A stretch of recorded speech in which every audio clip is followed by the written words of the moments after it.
एक राजा थे, उनकी बेटी का नाम था वैराग्यवती। उनका नाम वैराग्यवती इसलिए पड़ा कि जब से उन्होंने बोलना सीखा तब से वैराग्य की बातें ही कही, इसलिए उनका नाम वैराग्यवती पड़ गया।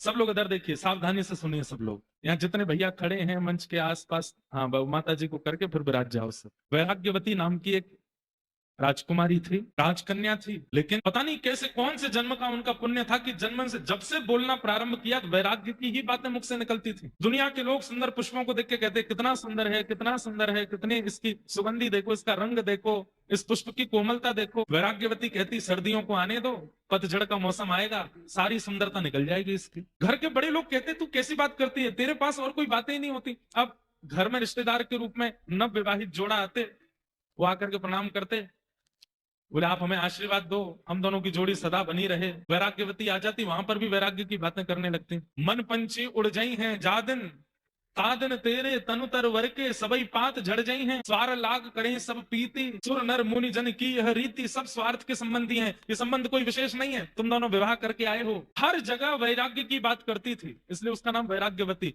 एक समय आने पर तो राजा ने छोटी सी कुटिया बना करके महल के बाहर उनका निवास बना दिया, बोले तुम यहीं रहो।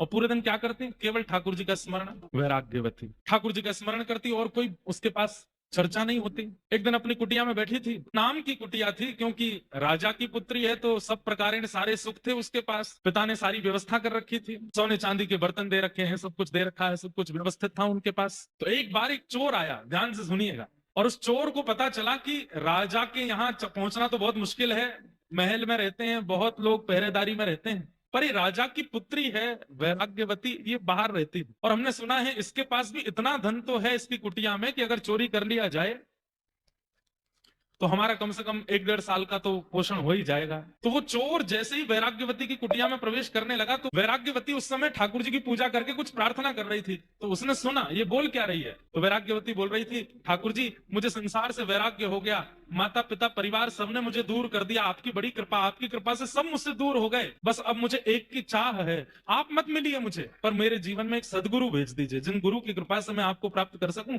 ऐसे गुरु मेरे जीवन में भेज दीजिए, गुरु कृपा मुझ पर करवा दीजिए। और ठाकुर जी से बस प्रार्थना करती रहती, मुझे गुरु कब मिलेंगे, मेरे सदगुरु कहाँ होंगे, मेरे गुरु कब कृपा करने के लिए मेरे ऊपर आएंगे। तभी वो चोर पहुंच गया, और चोर ने सुन लिया, चोर ने मन में विचार किया ये गुरु खोज रही है, भेष ही तो बदलना है, मैं बन के चला जाता हूँ। धोती पहन करके, सिर पर बढ़िया त्रिपुंड लगा करके, और हाथ गले में कुछ मालाएं डाल करके, झोला टांग करके तुरंत द्वार पर आ गए, और द्वार पर आकर के उस वैराग्यवती से कहने लगे, जल मिलेगा, हम बड़े प्यासे हैं, सीताराम जल मिलेगा।